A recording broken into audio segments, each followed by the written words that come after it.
Jaya Radha Madhava Kunja Bihari Jaya Radha Madhava Kunja Bihari Jaya Radha Madhava Kunja Bihari Radha Madhava Kunja Bihari Gopi Jana Vallabha Girivardhari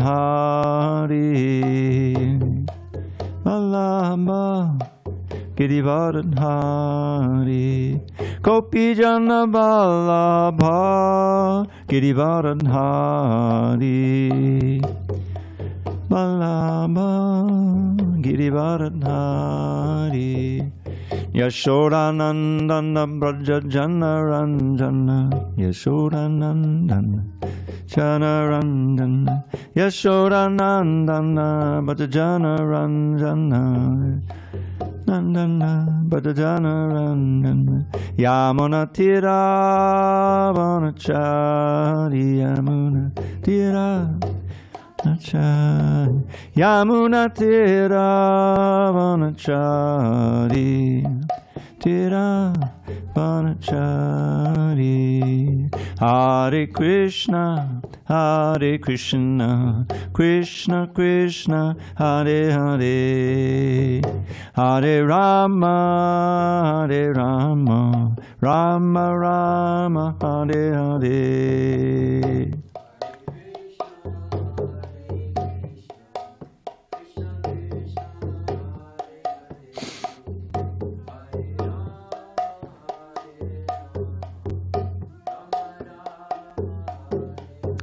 Hare Krishna,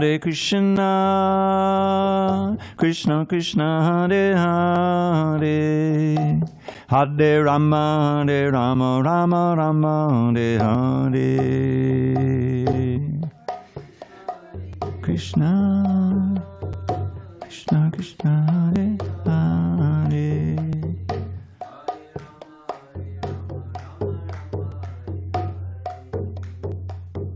Jaya Radha Madhava Kunja Bihari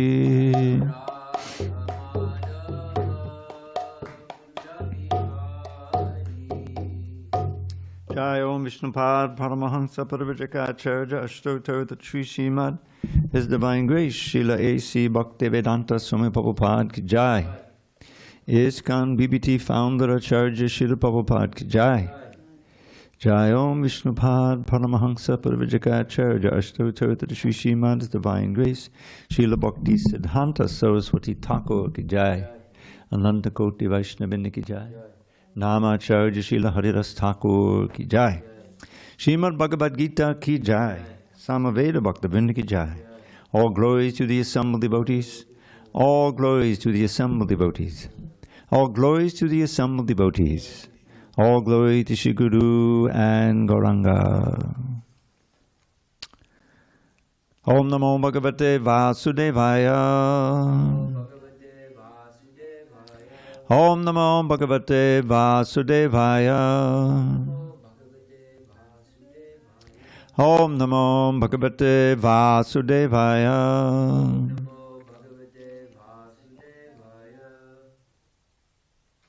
Okay. Give me 1 second here. Okay. On this 8th day of October 2025 in San Diego, we're reading from Srimad Bhagavad Gita as it is, translation and commentary by His Divine Grace A.C. Bhaktivedanta Swami Prabhupada. And we are in chapter 10 entitled The Opulence of the Absolute. Text 9 at the top of page 431.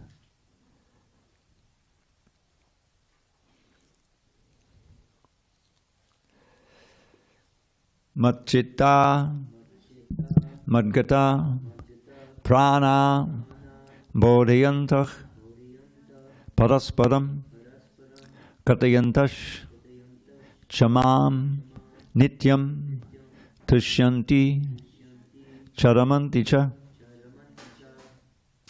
Matchitta, Madgata, Prana, bodhayantak parasparam katayantascha mam nityam tushyanti chadamanti cha Machitta Mangata Prana Bodhiyantak Parasparam Katayantascha Mam Nityam Tushyanti Chadamanti Cha Machitta Mangata Prana Bodhiyantak Parasparam Katayantascha Mam Nityam Tushyanti chadamanti cha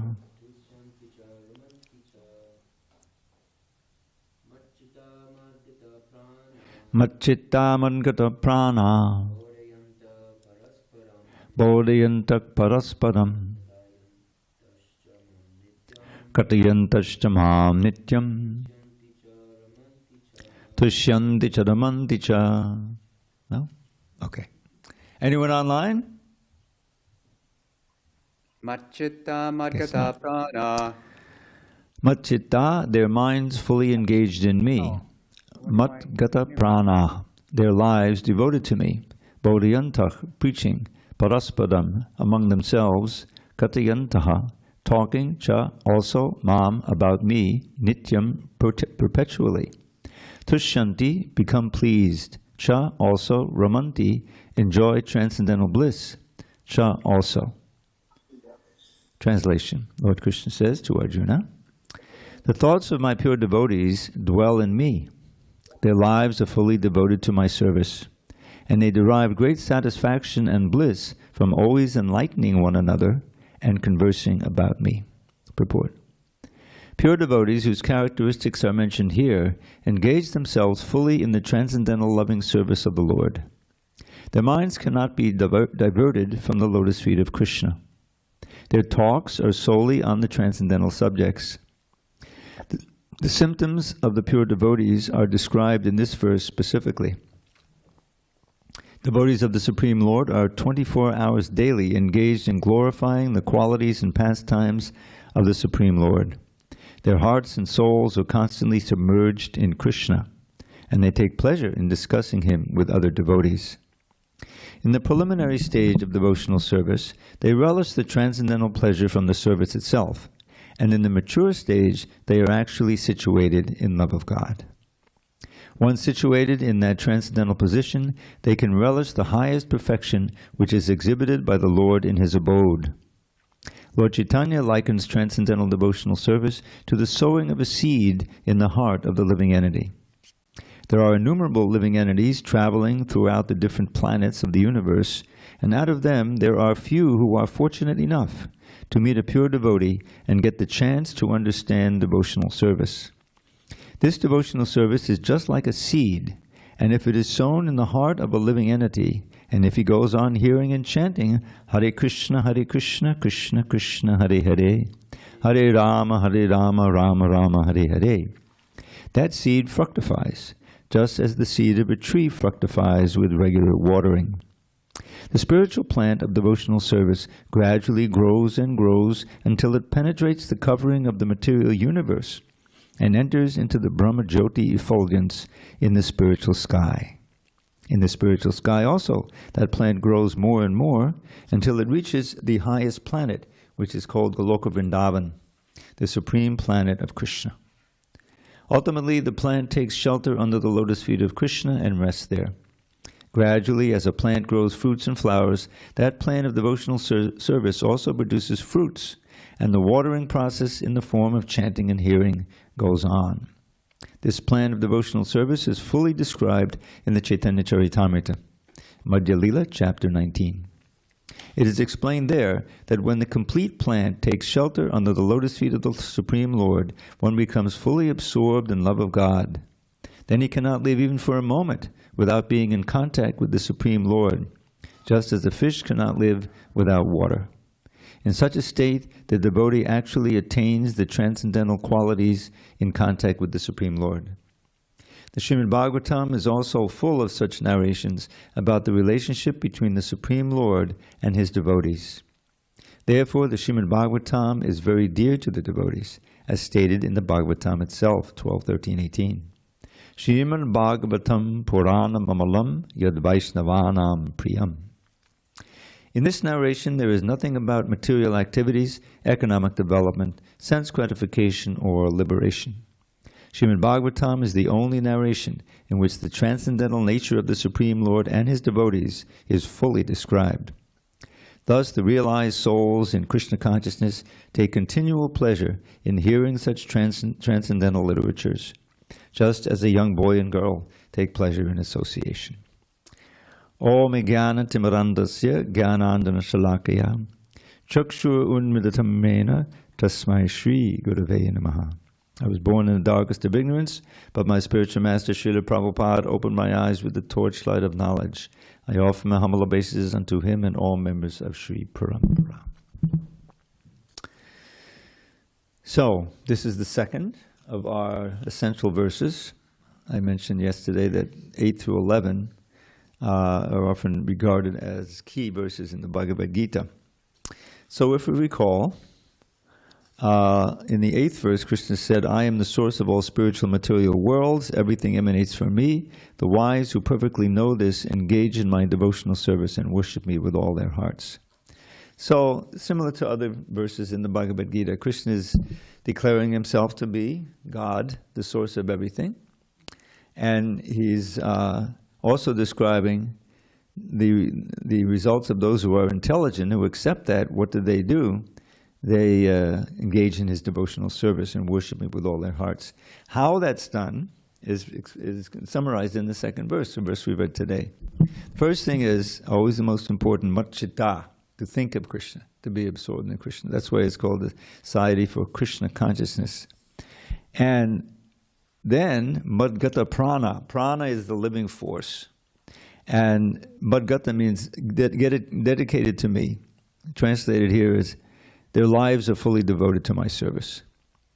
So, just thinking of Krishna is not enough. That's the foundation. But from that, we should be inspired to engage in practical service of Krishna. And then, how do they use their time? Bodhiyantak parasparam. They're preaching about him among themselves. We meet together, just like now, and you read the Srimad Bhagavatam, and it all takes place in this wonderful gathering of great devotees by the Ganges. And Maharaj Parikshit is listening to Shukadeva Goswami, and then later on, that Sutta Goswami who was there, he's also speaking. And we find, especially in the Chaitanya Charitamrita, Lord Chaitanya would relish meeting with the devotees, chanting and hearing. The essence of all that Bodhiyantak Parasparam is Sankirtan. The leader chants Hare Krishna, and everyone hears, and everyone chants Hare Krishna, and the leader hears, and they're also hearing each other. So that's how devotees stay Krishna conscious and progress in Krishna consciousness. Katayantas chamam nityam, always speaking about me, talking about me, and thus tushyanti chadamanti, so they become very much pleased and enjoy transcendental bliss. So this is a good lesson that the happiness of Krishna consciousness rests mostly on the sound vibrations, what we speak, what we hear, and how we absorb our mind in the chanting, especially of the holy name. So you can see how this is follows from the original verse, understanding Krishna to be the Supreme Personality of Godhead. Iti matva, they worship me, the intelligent, bhava samanvita, with great attention, and that's described in the verse we just read, how they do worship him. And then here in this purport, Prabhupada is describing the different stages, the preliminary stage of devotional service. They relish transcendental pleasure from the service itself. In the mature stage, they're actually situated in love of God. And then he describes this planting of the seed, the famous bhakti lata bija. A lata is a creeper or a vine, something that grows, plant growing. And Lord Chaitanya says to Rupa Goswami, Brahmande Brahmate Kon Bhagyavan Jeev Guru Krishna Prasare Pai Bhakti Lata Bij. So Brahmande is the egg of Brahma. In other words, this universe. And in this universe, there are so many planets we can go to, you know. So Brahmate means wandering. So the living entity has been wandering up and down these different planets in this universe for who knows how many millions and billions of years. Bhagyavan Jiva, the fortunate Jiva, not all of them, but the fortunate Jiva, Guru Krishna Prasadai Pai Bhakti Lata Bij. By the mercy of both the Guru and Krishna, he receives that seed of devotional service in the heart. Now, what is that seed? That seed is the sound vibration, the Hare Krishna mantra, and also the seed of faith that you want to pursue this. It has to be a fertile heart, so that when it's said, oh, this is fascinating, let me pursue it, let me go to the temple, let me open the book, let me chant Hare Krishna. So these seeds are being planted all over the place. Always go out and chant Hare Krishna, so many people hear it. But if the ground and the heart is overgrown, it's too hard, then the seed doesn't really take root there. But if it does take root, then we have the responsibility and the opportunity to water the seed. And that will be explained in the next verse in the CC, by Shravan Kirtan Jal, by the water of hearing and chanting, hearing and chanting, hearing and chanting. So that's the importance. Those are the two most important services, hearing about Krishna and chanting about Krishna, glorifying Him. So, Prabhupada described there are numerous living entities traveling throughout the different planets of the universe, and out of them there are a few who are fortunate enough to meet a pure devotee and get the chance to understand devotional service. It's just like a seed, and he describes this. So it's very important understanding. And then, of course, in the CC, it's described that plant is growing nicely, the Bhakti Lata, you see. But it's just like a garden. Your heart is just like a garden. And if you commit offenses, especially to pure devotees, that's like a mad elephant entering that garden and destroying the whole thing. So we have to avoid those offenses so that the plant can flourish. And the plant is the plant of service, devotional service. And it eventually pierces the covering of the universe and goes to the feet of Krishna. And then the fruit is there, and you can taste the actual fruit of love of God eternally.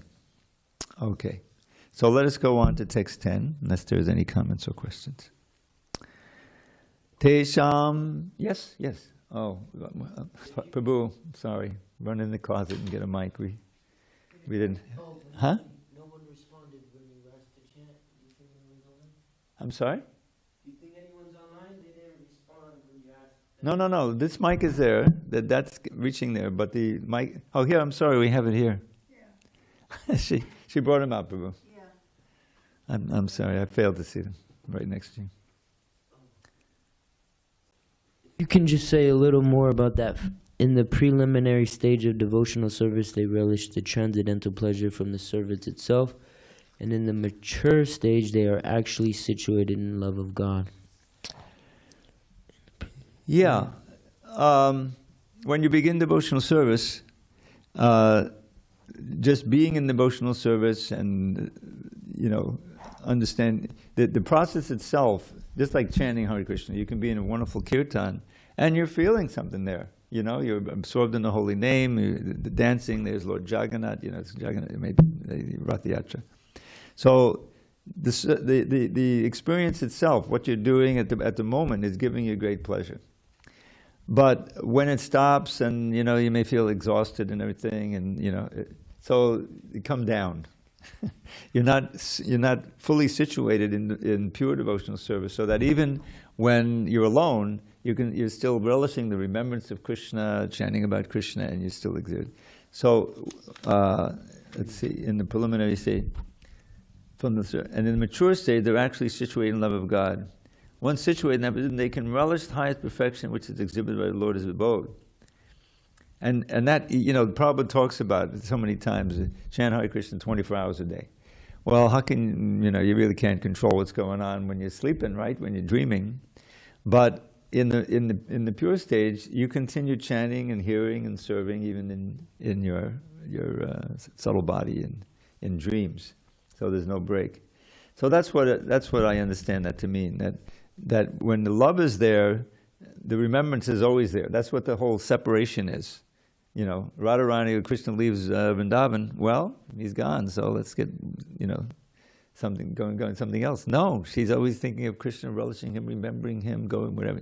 She goes around Vrindavan, remembers he did this here and this here. So that's the mature stage. There's never any ups and downs in your experience in devotional service. It's just varieties of ecstasy. That's what I understand. And we should aspire to get to that state. Okay, now the last two verses are very important. They were all very memorable. And I'll give you the little context of this text 10, when Prabhupada was speaking with a professor who was saying, well, this doesn't say anything in the Bhagavad Gita about all this dancing and dancing. So they were on the campus, and Prabhupada quoted this verse. Tesham satata yuktanam bhajatam priti purvakam tadami buddhi yogam tam yena mam upayanti te. To those who are constantly devoted to serving me with love, I give the understanding by which they can come to me. Purport. In this verse, the word buddhi yogam is very significant. We may remember that in the second chapter, the Lord, instructing Arjuna, said that he had spoken to him of many things and that he would instruct him in the way of buddhi yoga. Now buddhi yoga is explained. Buddhi yoga itself is action in Krishna consciousness. That is the highest intelligence. Buddhi means intelligence, and yoga means mystic activities or mystic elevation. When one tries to go back home, back to Godhead, and takes fully to Krishna consciousness in devotional service, his action is called buddhi yoga. In other words, buddhi yoga is the process by which one gets out of the entanglement of this material world. The ultimate goal of progress is Krishna. People do not know this. Therefore, the association of devotees and a bona fide spiritual master are important. One should know that the goal is Krishna, and when the goal is assigned, then the path is slowly but progressively traversed, and the ultimate goal is achieved. When a person knows the goal of life but is addicted to the fruits of activities, he is acting in karma yoga. When he knows that the goal is Krishna but he takes pleasure in mental speculations to understand Krishna, he is acting in jnana yoga. And when he knows the goal and seeks Krishna completely in Krishna consciousness and devotional service, he is acting in bhakti yoga, or buddhi yoga, which is the complete yoga. This complete yoga is the highest perfectional stage of life. A person may have a bona fide spiritual master and may be attached to a spiritual organization, but if he is still not intelligent enough to make progress, then Krishna from within gives him instructions so that he may ultimately come to him without difficulty. The qualification is that a person always engage himself in Krishna consciousness and with love and devotion render all kinds of services. He should perform some sort of work for Krishna, and that work should be done with love. If a devotee is not intelligent enough to make progress on the path of self-realization, but is sincere and devoted to the activities of devotional service, the Lord gives him a chance to make progress and ultimately attain to him. So, in this verse and the next verse, Krishna is describing his response, because this is the whole thing of bhakti. Bhakti, you look it up in the dictionary, and it's an exchange. It's not just service and nothing happening from the other side. It's an exchange of affection, an exchange of love. So here Krishna says, Tesham Satata Yuktanam. Now Tesham, this can mean two things. It can refer back to those from text 9. Those are always thinking of him, who have dedicated their lives to his service, are always and derives great satisfaction from enlightening others and conversing about me. To them, who are constantly devoted to serving me with love, I give the intelligence or understanding by which they can come to me. Bhajatam priti purvakam. So Krishna describes in the 15th chapter, text 15, Sarva Sichaham Ridisam Nivishto Mattak Smatiya Jnanam Apohanangsha, that I am situated in the heart of everyone as the super soul, and from me come remembrance, knowledge, and forgetfulness. So Krishna is already supplying us with intelligence. This is explained in detail at the end of the 3rd chapter of the 2nd canto, I believe. There's a whole purport there. How the intelligence is actually kind of direction from the super soul, our intelligence now. But in our conditioned state, we're in a rebellious mood, and we don't use that intelligence to search out Krishna. We use it to try to get sense gratification. So really, the intelligence is the key. The intelligence is the special thing that we have, as opposed to the animals or the plants and the fish and all these other living entities. They have intelligence, but the intelligence is so rudimentary that they can't understand these things. And so they simply live their life in that body and then go on and on. But human beings are endowed with intelligence adequate for understanding who we are and and acquiring who is God, and we can understand this. So those who are always linked to Krishna, they to link to Krishna through hearing and chanting, and described in previous verses, Matchitta Madgata Prana. Then he gives the intelligence by which they can come to me. Bhajatam Priti Purvakam. Dadami Buddhi Yogam Tam Yena Mama Priyanti Te. So Krishna is enlightening us from within. He wants us to come back, and therefore he provides the intelligence. It's similar to the verse in the 2nd chapter, 1st canto. Shrinvatam Sukata Krishna Punya Shavana Kirtana Guridyantakto Yabadhani Vidunodi Suritsatam. That when Krishna understands that we're hearing about him sincerely from the right source, Shrinvatam Swakata Krishna, his own kata, Krishna Punya Shavana Kirtana. Just by hearing and chanting it, one becomes pious. Punya means that the sound vibration itself is so purifying. Riddhyandaksto, situated in their heart as a super soul. So, Abhadrani Vidunoti, I cleanse away all of the inauspicious things, the latent thoughts that have come and the different karmas and all these things. Krishna's cleansings. Cheto Darpana Marjanam. Vidunoti Surit Satam. Because I am the best well-wishing friend of these devotees, these satams, these pure souls. So that's a very important verse, and I think on the basis of that verse, that Prabhupada's lecture on that at one point formed the heart of the, the reservoir of nectar? Reservoir of pleasure. Remember those little pamphlets? The main part of it is a talk by Prabhupada with transcription, and it's on that verse. He's describing the glories of that. So,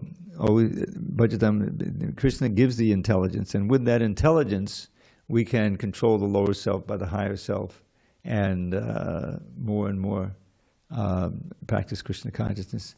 This is a appropriate time for me to quote that verse that I like to quote in class. You've heard before, and it has to do with the intelligence awakening.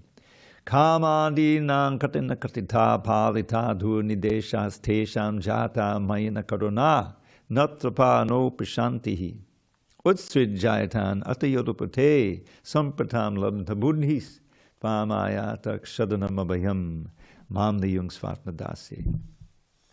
In how many ways have I sought to obey the seductive demands of my wicked desires? They show me no They show me no mercy, yet on I've gone shamelessly trying to quench lust's unquenchable fires. But now I'm rejecting these hellish desires, for my higher intelligence now has awoken. O Krishna, O shelter of fearlessness, please let me serve you with faith that will never be broken. It's precisely relevant to this. The awakening, he gives the higher intelligence. And by that higher intelligence, he can sing this verse, say that, no more am I going to be a servant of lust, anger, greed, illusion, madness, all of these things. All right, and finally, Krishna is giving his other verse describing his response, and he's cleansing from within the heart. Tesham evanakam partham aham jnanajam tamaha nashiyam yatma bhavasto Jnana Deepena Bhasvata. For them who are always connected to me by doing what I described in the text 9, to show them special mercy, I, dwelling in their hearts, destroy with the shining lamp of knowledge the darkness born of ignorance. Purport. When Lord Chaitanya was, oh boy, whoa, we got a guest. It's a flying date. We used to go, it's a king-size cockroach. Yeah, he's a fast one. As long as he doesn't come up on here, I'll be all right. Hey. Told me there were a bunch of those over in the lounge. That's possible. Maybe that's where Yeah. it came from. If you're not careful and you're spilling a prasadam, then Or it's gonna come in and hide. he's over there. Oh, he's got a plate. I don't want to kill him. No, you want to try to... Yeah, now he's in full escape mode. Fast. Oh my goodness. What? Pretty fast, huh?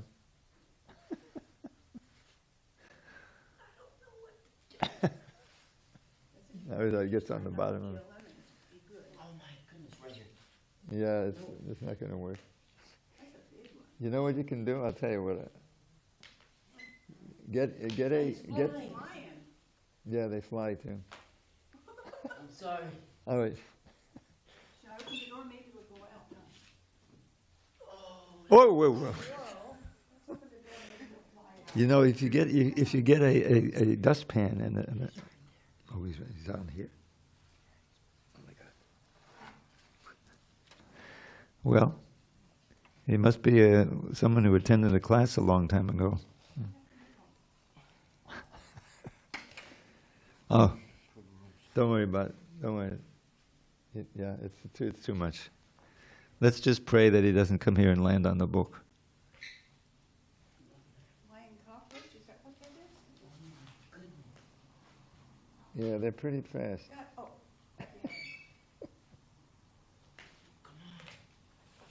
Oh. Krishna, Chaitanya.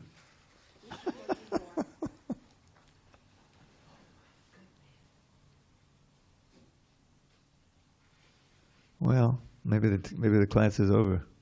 Just let him go. I feel bad. No, don't feel bad. He's the fly. My hands. Oh, okay. Close the door. All right. Whoa, pretty heroic. Okay, so where were we? Okay, I think we were just beginning this purport. To show them special mercy, I, dwelling in their hearts, destroy with the shining lamp of knowledge the darkness born of ignorance. Purport. When Lord Chaitanya was in Benares promulgating the chanting of Hare Krishna, Krishna Krishna, Hare Hare, Hare Rama, Rama Rama, Hare Hare, thousands of people were following him. Prakashananda Saraswati, a very influential and learned scholar in Benares at the time, derided Lord Chaitanya for being a sentimentalist. Sometimes Mayavadi philosophers criticize the devotees because they think that most of the devotees are in the darkness of ignorance and are philosophically naive sentimentalists. Actually, that is not the fact. There are very, very learned scholars who have put forward the philosophy of devotion.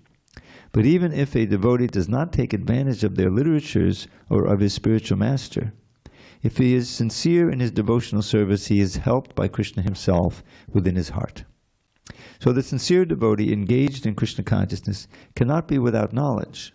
The only qualification is that one carry out devotional service in full Krishna consciousness. The Mayavadi philosophers think that without discrimination or without discriminating, one cannot have pure knowledge. For them, this answer is given by the Supreme Lord. Sorry, battery problems.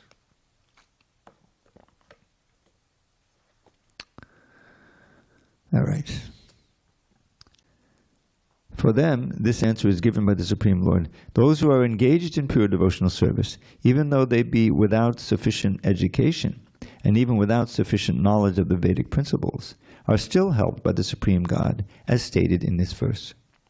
The Lord tells Arjuna that basically there is no possibility of understanding the Supreme Truth, the Absolute Truth, the Supreme Personality of Godhead, simply by speculating.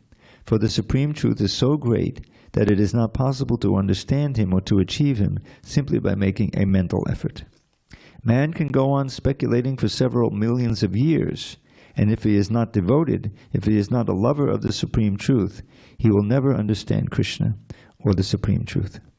Only by devotional service is the Supreme Truth, Krishna, pleased, and by his inconceivable energy, he can reveal himself to the heart of the pure devotee. The pure devotee always has Krishna within his heart, and with the presence of Krishna, who is just like the sun, the darkness of ignorance is at once dissipated. This is the special mercy rendered to the pure devotee by Krishna. Due to the contamination of material association through many, many millions of births, one's heart is always covered with the dust of materialism.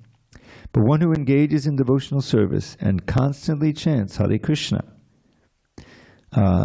but when one engages in devotional service and constantly chants Hare Krishna, the dust quickly clears and one is elevated to the platform of pure knowledge.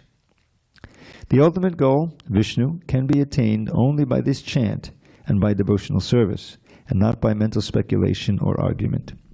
The pure devotee does not have to worry about the material necessities of life. He need not be anxious, because when he removes the darkness from his heart, everything is provided automatically by the Supreme Lord, who is pleased by the loving devotional service of the Lord, of the devotee, This is the essence of the teachings of the Bhagavad Gita. By studying the Bhagavad Gita, one can become a soul completely surrendered to the Supreme Lord and engage himself in pure devotional service. As the Lord takes charge, one becomes completely free from all kinds of materialistic endeavors. So this is the wonderful thing about, Prabhupada's purports, is that he's speaking from realization. He's speaking from his own experience, and that comes through. Any other, commentators by learned scholars and this and that who have no bhakti are dry, and they can never inspire the reader to take up the process of devotional service. But Prabhupada here is speaking from his own experience, and that Krishna, is so great, and he reserves the right of being understood by those who are not devotees. He responds only to bhakti, and there's so many verses like that. Famously, Prabhupada would always quote the verse from chapter 18. Bhaktya mam abhijanati yavanyaschasmi tattvataha. Tato mam tattvato gyadva vishate tadanantanam. Bhaktya mam abhijanati yavanyaschasmi tattvataha. One can understand me in truth, tattvataha, only by the process of bhakti. Because the whole thing is revelatory, and Krishna reveals himself proportionately to the degree of love and devotion. And tato mam tattvato gyadva, and understanding me in this way, one can Vishate Tadanandam, he enters into the unlimited spiritual world. That's the idea. So that's the unique quality of bhakti, that it is the only way that that's because the Supreme Absolute Truth is a person, is not some planet or is not some white light that you can by force understand or by great prowess in this and that. No, it's just by that devotion that Krishna responds to it, and he reveals himself. So that's a wonderful thing. Okay, one more. Now these next two verses Arjuna speaks, these are also often quoted, because this is how he's gotten the revelation that Krishna is God and all of this other information, and then he speaks these two wonderful verses. Arjuna vacha param brahma param dhama Pavitram paramam bhavan Purusham shashvatam divyam Adidevam vibhum Ahustvam shayak sarve Devashir naradastata Asato devalo vyasa Swayam chaiva bravishime. Arjuna said, "You are the Supreme Personality of Godhead, the ultimate abode, the purest, the absolute truth.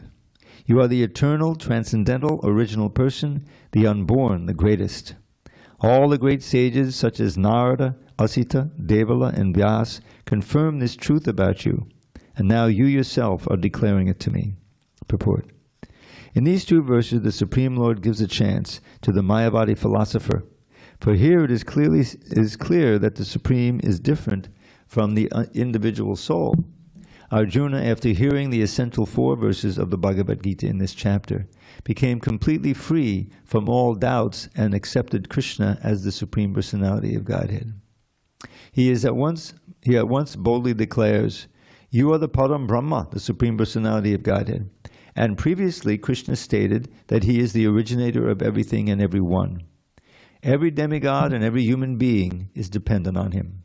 Men and demigods, out of ignorance, think that they are absolute and independent of the Supreme Personality of Godhead.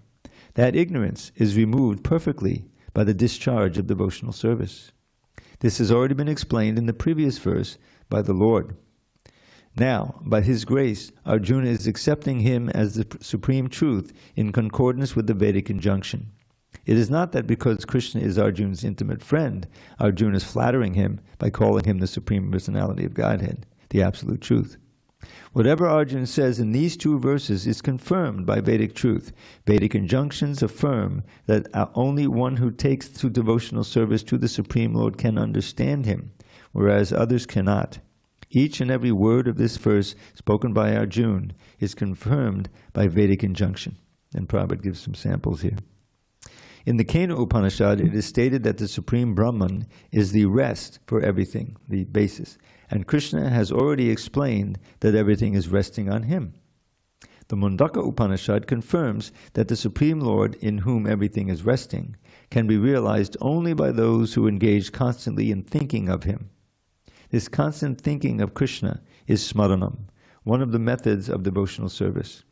It is only by devotional service to Krishna that one can understand his position and get rid of this material body. In the Vedas, the Supreme Lord is accepted as the purest of the pure. One who understands that Krishna is the purest of the pure can become purified from all sinful activities. Sinful reactions also. One cannot be disinfected from sinful reactions unless he surrenders unto the Supreme Lord. Arjuna's acceptance of Krishna as the Supreme Pure complies with the injunctions of Vedic literature. This is confirmed by great personalities, of whom Narada is the chief. Krishna is the Supreme Personality of Godhead, and one should always meditate upon him and enjoy one's transcendental relationship with him. He is the supreme existence. He is free from bodily needs and from birth and death. Not only does Arjuna confirm this, but Krishna is thus described in the Puranas, histories, and all other Vedic literatures. And the Supreme Lord himself also says in the 4th chapter, "Although I am unborn, I appear on this earth to establish religious principles." Close quote. He is the supreme origin. He has no cause, for he is the cause of all causes, and everything is emanating from him. This perfect knowledge can be had by the grace of the Supreme Lord. Here Arjuna expresses himself through the grace of Krishna. If we want to understand the Bhagavad Gita, we should accept the statements of these 2 verses. This is called the parampara system, acceptance of the disciplic succession. Unless one is in the disciplic succession, he cannot understand the Bhagavad Gita. It is not possible by so-called academic education. Unfortunately, those proud of their academic education, despite so much evidence in Vedic literatures, stick to their obstinate conviction that Krishna is an ordinary person. So, these verses nicely summarize Krishna, Param Brahma. He's the Supreme Brahman, he's the Supreme Abode, he's the supremely pure, he's the eternal divine person, and he's the original origin of all demigods, unborn and glorious. And it's nice that Arjuna is also citing these other authorities. All the rishis say this about you. Devarshi Narada says the same thing. Asita and Devala, 2 great sages, what to speak of Vyas, he's declaring this. And you're telling me the same thing yourself. So this is how, you're hinting that this is how we develop faith. And this is one of the reasons Prabhupada quotes so much from the Upanishads and the different sages and writings in his purports here. because establishing that faith, it's just like, advertisers when they say, well, they get someone to endorse a product. Well, if so-and-so is using it, I'm certainly going to use it because I like him. He's a great baseball player or whatever, So that endorsement is here in the form of a quote, citing the different sages, even in the very verse itself, which is designed to, strengthen our conviction that these words of Arjuna are true and Krishna's words are true, and that we should adopt them as the guide in our life. That will come up in chapter 16. It's very critical what the role of Shastra should play in our life. So first it says at the end of chapter 16, if you remember, that's about the divine and demoniac. So he declares that Trivadam Narakasedam Dvaram Nashanam Atmana Kama Koras Tata Lobas Tasmayeta Turangajait. He described that the demons end up in hell. I cast them down into hell for a long time. So there are 3 gates leading to this hell: lust, anger, and greed. The wise give these up. Atma Kama Krodha Tata Lobas Tasmad Eta Trayam Jajait. Eta Vamukto Kontaya Tamo Dvaraistibiranaha Achadat Yatmanak Shreyas Tato Yati Padam Gatim. That was very nice, he says. One who has been freed from these 3 gates, Trivadam,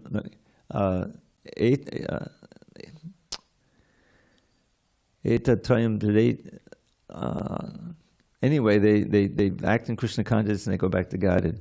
So then he has these 2 verses that are very kind of well known.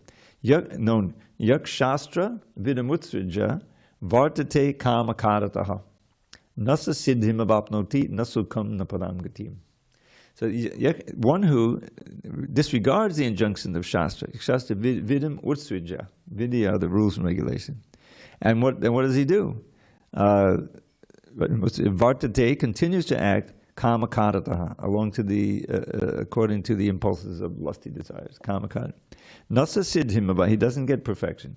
Avapnali, nasukam, nor happiness, nor the supreme abode. So this is the choice we have. Then the last verse is a key verse. Tasmad, when you see a tasmad, therefore, is the end of the argument. Tasmad shastra pramanam te karya vyavastito. Therefore, one should accept Shastra, genuine Shastra, as translated and explained by realized souls like Prabhupada. Shastra pramanam. Pramanam is evidence. Karya vyavastito. What to do and what not to. And that's our life is doing one thing and not another. You're both sitting here, there's a million different things that you're not doing. You're doing this one thing. So you've decided to do it. Karya vyavastito. What to do and what not to do we should take as evidence, genuine Shastra delivered by pure devotees. Gyatva Shastra Vananogdam, and then understanding what the Shastra says about what to do. One should actually do that as a matter of duty and refrain from other things also as a matter of duty. So that's the conclusion of the 16th chapter. Very important verse. And it's related to all of these, this bestowal of intelligence. I give them the intelligence by which they can come to me. That intelligence is there in the form of the books, in the form of the Shastra, like Bhagavad Gita, Srimad Bhagavatam, and the potent and realized words of the great Acharya. So that's the where we should place our intelligence, and it should become our guide. How we act, what we think, what we say, what we hear, what we do. And that the pure devotees are moment to moment, and they're in that protection of the Shastric injunction, and they're always acting for Krishna's benefit. All right, one more. This is Arjuna, that's a famous statement, this first part of it. Sarvameta mritam manye. Yanmam vadashikeshava. Nahite bhagavan vyaktim. Virudevanadhanavaha. O Krishna, I totally accept as truth all that you have told me. Neither the demigods nor the demons, O Lord, can understand your personality. Purport. Arjuna herein confirms that persons of faithless and demonic nature cannot understand Krishna. He is not known even by the demigods, so what to speak of the so-called scholars of this modern world? By the grace of the Supreme Lord, Arjuna has understood that the Supreme Truth is Krishna, and that he is the perfect one. One should therefore follow the path of Arjuna. He received the authority of the Bhagavad Gita. As described in the 4th chapter, the parampara system of disciplic succession for understanding of the Bhagavad Gita was lost, and therefore Krishna re-established that disciplic succession with Arjuna, because he considered Arjuna his intimate friend and a great devotee. Therefore, as stated in our introduction to the Gita Upanishad, the Bhagavad Gita should be understood in the parampara system. When the parampara system was lost, Arjuna was selected to rejuvenate it. The acceptance of Arjuna of all that Krishna says should be emulated. Then we can understand the essence of the Bhagavad Gita, and then only can we understand that Krishna is the Supreme Personality of Godhead. Okay. All right. You don't hear of Devula and Sita too much. No, you don't. But I looked them up, and they're great sages, and so they were current at the time. All right, time for a couple of poems. Is that all right? Okay. So, unfortunately, my mind isn't what it used to be, so there's only a certain number that I can remember by heart. But this one you haven't heard in a while. Indranila Manimandala Varna Pullani Pukasamanchita Karna Krishna Lambada Kishora Sihari Sundaro Jayati Kundu Bihari. His smooth complexion conquers sapphires, stunning to the eye. Kadamba blooms with fragrance full on each ear gently lie.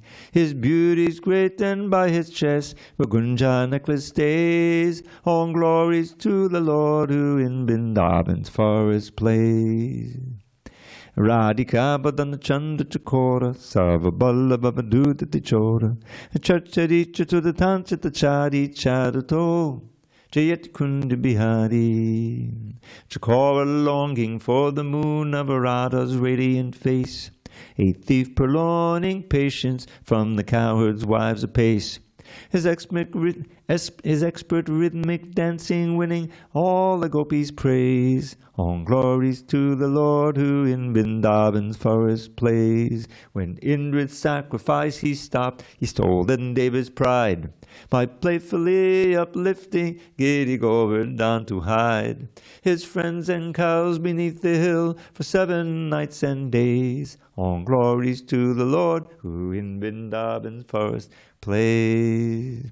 Heartwarming warbling melodies adorn his flute to it sings. Of Cupid's fest to him unending happiness it brings. The parrot pairs his loving pastimes, never tired to praise. All glories to the Lord who in Vrindavan's forest plays. His glistening silken garments steal aglow by gold possessed. His crown of perfect peacock plumes defeats all other crests. Vrindavan's radiant girls rejoice to see his loving ways. All glories to the Lord who in Vrindavan's forest plays. Most fragrant sandal paste anoints his limbs of bluish hue. A splendid golden belt adorns his waist, he is likened to an elephant bound by the ropes of Radha's winning ways. All glories to the Lord who in Vrindavan's forest plays. His forehead glows with golden tilak, skillfully applied. His playful pastimes swing his champunk garland side to side. He meets the gorgeous gopis for their rendezvous in caves. All glories to the Lord who in Vrindavan's forest plays. Their work ignored, the coward's wives are nearly paralyzed when dancing glances strike them from the corners of his eyes. Ecstatic hero setting love-mad Radha's heart ablaze. All glories to the Lord who in Vrindavan's forest plays. These 8 essential verses Lord Chaitanya wrote to teach.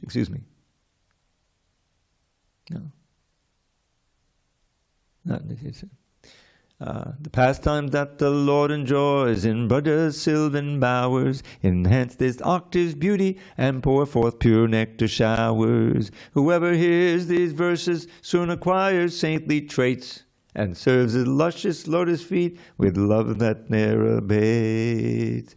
Gaur Premanandi Hari Hari Bol.